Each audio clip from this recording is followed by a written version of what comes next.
Olá a todos! Hoje vamos falar sobre a teoria da aprendizagem social, ou situada, também chamada de cognição situada. Tá? Bom, essas teorias, elas se perguntam, afinal de contas, como é que as pessoas aprendem? Como que os trabalhadores aprendem, por exemplo? Né? Então, você poderia se perguntar da mesma forma, como é que eu aprendi? Ou melhor a situação mais diferente. Você precisa aprender uma nova técnica de uma outra profissão ou você quer mudar de profissão. O que ocorre nesse caso? Né? Bom, evidentemente, o que você vai fazer é ou você vai fazer uma formação, né? Um curso técnico, um superior de tecnologia, uma qualificação profissional, por exemplo, né? Ou você vai entrar em contato com pessoas, vai buscar informações, uma comunidade virtual, alguma coisa assim, né? O que acontece aqui? Em todos os casos, né, você vai ingressar em uma determinada comunidade. Então, essas teorias, elas vão... Primeira coisa que elas vão perceber é que sempre que você aprende alguma coisa, que você vai se tornar alguma coisa, esse movimento ele se traduz por um ingresso dessa pessoa dentro de uma determinada comunidade. E uma das vertentes dessas teorias vai chamar isso de uma comunidade de práticas. Tá? Bom, em todos esses casos e nessas comunidades você vai se deparar com situações particulares, né, e que manifesta, né, suas atividades em determinados contextos com uma determinada cultura. Tá? Então é isso que Jean Lave e Etienne Wenger, dois teóricos, né, dois pensadores, foram perceber ao analisar comunidades de trabalhadores. Por exemplo, lá no México, com as parteiras, com alfaiates da Libéria, oficiais independentes, açougueiros, alcoólicos anônimos, enfim, diversos tipos de grupos, depois com empresa de seguros e por aí vai. Bom, esses relatos... eles vão mostrar, né, relatos da observação dessas pessoas, né, vão mostrar pessoas agindo no mundo como membros de uma comunidade sociocultural, acentuando a relação entre a atuação dessas pessoas e os ambientes, mostrando que o aprendizado está em consonância com diversas formas de produção. Tá? Ou seja, com essas atividades, essas práticas. Há relações importantes entre os membros da comunidade e o processo de participação e conhecimento. Então, eles vão mostrar que a participação na comunidade é algo absolutamente fundamental para eles poderem aprender aquilo que eles precisam aprender e se tornarem membros daquela comunidade. Tá? A gente vai ver que não é fácil você adentrar uma comunidade de especialistas ou uma nova profissão ou um novo campo de atuação profissional. Tá? O Etienne Wenger, ele fala justamente, por exemplo, imagine que você vai tomar um vinho, tá? E que você vai tomar um vinho com um enólogo, né? Um profissional que é especialista em reconhecer os vinhos, conhecer o seu sabor, sua constituição, sua origem, em harmonizar com as comidas, etc. Né? Agora, imagine que você vai tomar um vinho com essa pessoa. O que vai acontecer? Né?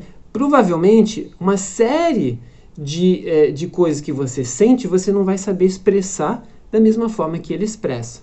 E ele expressa aquilo do modo como uma determinada comunidade convencionou que aquilo deveria se chamar. Né? Por exemplo. Então, o Wenger fala, por exemplo, né, este vinho tem um púrpura no nariz. Né? O que é um púrpura no nariz? Né?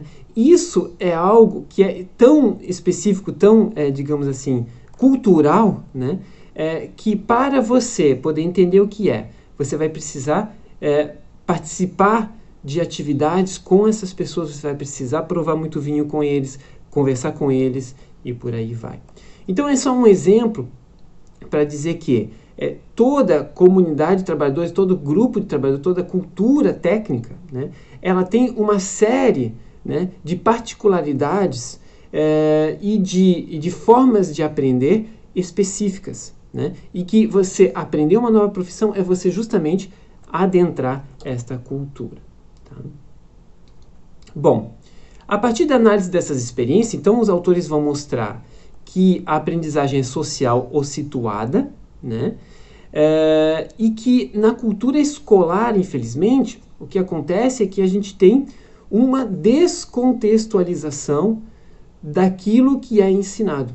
Ou seja, aquilo que é produzido em determinadas situações da vida, da sociedade, né, do trabalho, da pesquisa, etc., etc., passa a ser ensinado de uma forma completamente desligada do contexto de produção daquele conhecimento, né?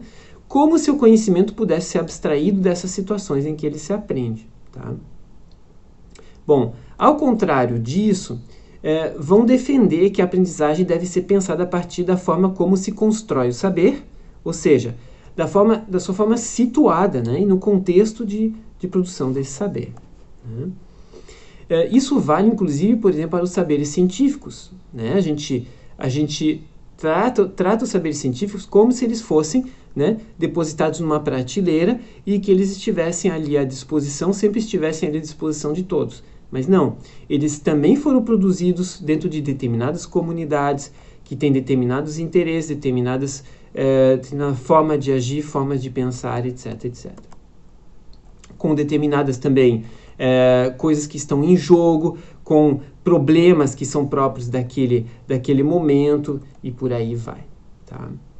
Bom, o que eles vão dizer é que a aprendizagem, antes de mais nada, é esse processo, né, de entrada numa cultura, né, de participação em determinadas comunidades, né, que possuem práticas sociais, às quais os aprendizes irão se integrar com ritmos e formas diferentes uns dos outros. Então, nem todo mundo aprende e se integra da mesma maneira, né?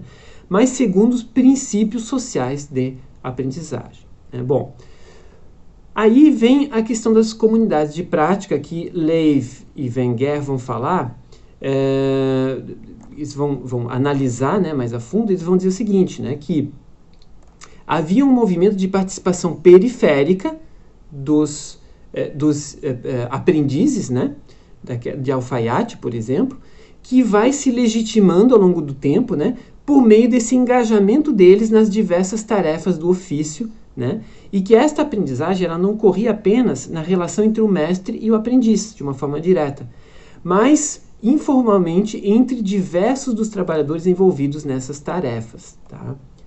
E este engajamento nessas situações específicas é a condição para qualquer generalização do saber e para que essa generalização do saber faça sentido.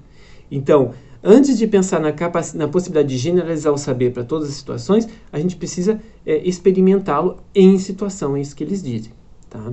Afinal, dizem eles, né, saber uma regra geral de modo algum assegura a capacidade de generalizá-la em situações específicas nas quais a mesma seja relevante, né? Bom, o que é uma comunidade de práticas, né? Uma comunidade de práticas eu vou citar aqui o Wenger, McDermott e Snyder, que dizem o seguinte: é um grupo de pessoas que compartilham preocupações, um conjunto de problemas ou uma paixão sobre um assunto e que aprofundam seus conhecimentos e expertises nessa área ao interagirem de maneira contínua.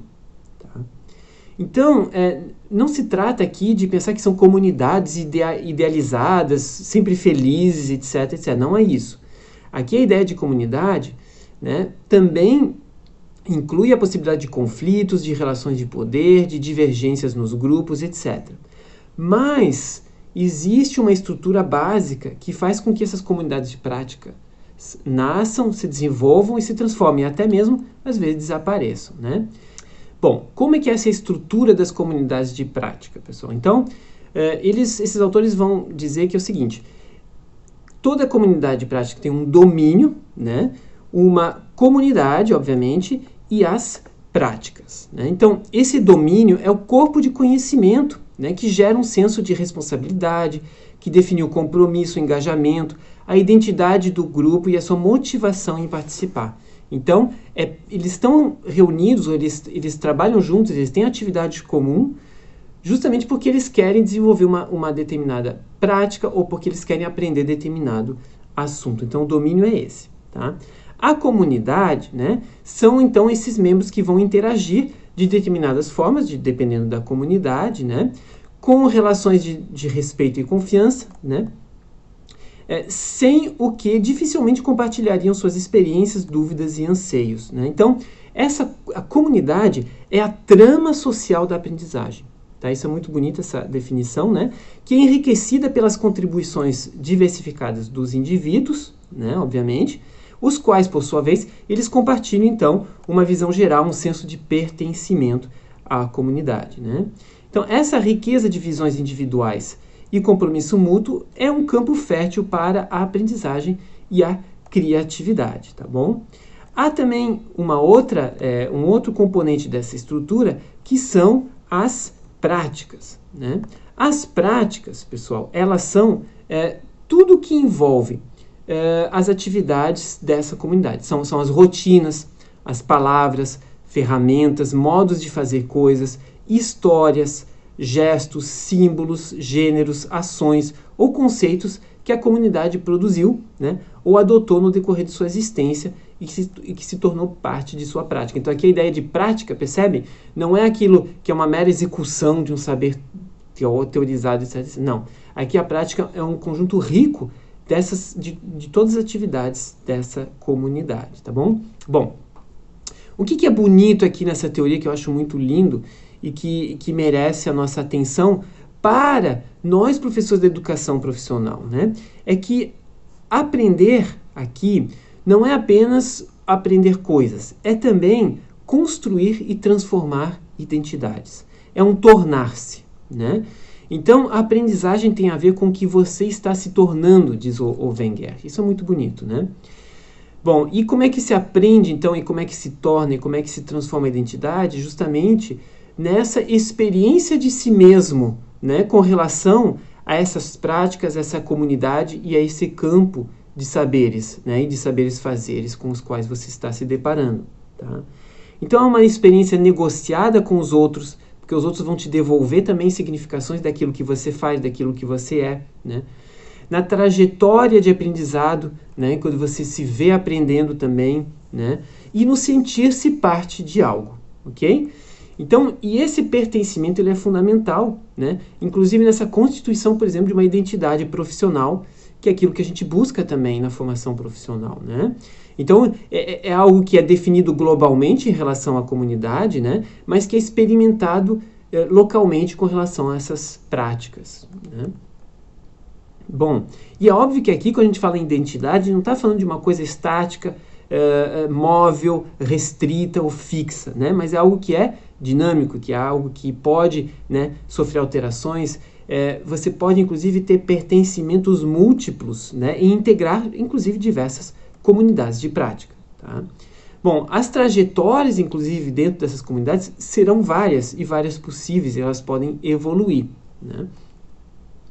Bom, e é claro que também, mesmo nas atividades que você pratica ao longo do tempo, como já dizia um filósofo, né, na repetição também há diferença, né, também há diferenciação. Então, a gente não pode também ter uma noção de repetição como algo também que não produz alteração e diferença naquilo que você faz, tá? Então, quando a gente repete ao longo do tempo determinadas práticas, atividades, técnicas, etc., também vai se produzindo diferença, né? Essas técnicas, essas práticas, atividades podem ganhar novos significados, novos sentidos para você. Você pode incorporar isso de uma maneira mais proficiente, etc, etc. Então, a gente tem que tomar cuidado com a noção de repetição, que é muito desvalorizada, né? Geralmente no nosso discurso. Tá? Bom, a aprendizagem, ela só pode se dar nesse contexto por meio de situações de engajamento, ou seja, para promover a aprendizagem, precisa-se criar para o aprendiz oportunidades de engajamento, de envolvimento na prática, né? Aquele rico conjunto de atividades, crenças, valores, histórias, etc., que também fazem parte dessas práticas. Tá? Para finalizar também, é bom entender que a comunidade aqui pode se tornar o que a gente chama de um currículo vivo, né, para o aprendiz. Então, não é apenas o currículo, como está escrito lá no nosso curso, né, no plano pedagógico de curso, etc. Essa comunidade que a gente pode criar dentro das nossas escolas, com as quais a gente pode colocar o nosso estudante em contato, ela é o currículo vivo mesmo da aprendizagem do aprendiz. Tá? Mais ainda, para esses autores, olha só que interessante, na verdade, uma comunidade de prática é uma condição intrínseca para a existência mesmo do conhecimento. Também porque ela fornece o apoio interpretativo necessário para fazer sentido de seu legado. Então, é a própria comunidade que permite que o aprendiz ou o trabalhador ele possa dar sentido inclusive a esse legado dessas atividades laborais, dessas atividades dessa comunidade, tá bom? E desses conhecimentos também que vão sendo incorporados, tá? Então, muito bonita essa ideia. Então, de certa forma, não há aprendizagem nem conhecimento sem essa tal de comunidade, tá? Bom, então temos várias questões aqui. O problema é que alguns obstáculos, epistemológicos são muito comuns no ensino, segundo o Calvo diz, né? É justamente de que a gente concebe a aprendizagem como algo que acontece a partir de mecanismos explícitos e formais, e não por meio desse engajamento, desse pertencimento e dessa relação com uma comunidade de práticas, né? Ou a concepção de conhecimento como patrimônio individual, gerador de prestígio e poder também, que é algo muito difundido, né, infelizmente, na cultura escolar, né? Então, e aqui a gente percebe que quando a gente pensa em termos de comunidades de prática, isso não funciona, né? Não funciona porque é justamente um compartilhamento, tá? Então, para finalizar, a gente poderia dizer que é algo muito, muito bonito para se pensar e muito importante para se pensar, nós como professores da educação profissional, que a gente não apenas, né, ensina coisas, conteúdos, mas a gente coloca o aprendiz, né, em contato, ajuda ele a ingressar em determinadas comunidades de prática e que isso poderia ser também a nossa forma de pensar a organização do nosso ensino e a organização do nosso fazer pedagógico.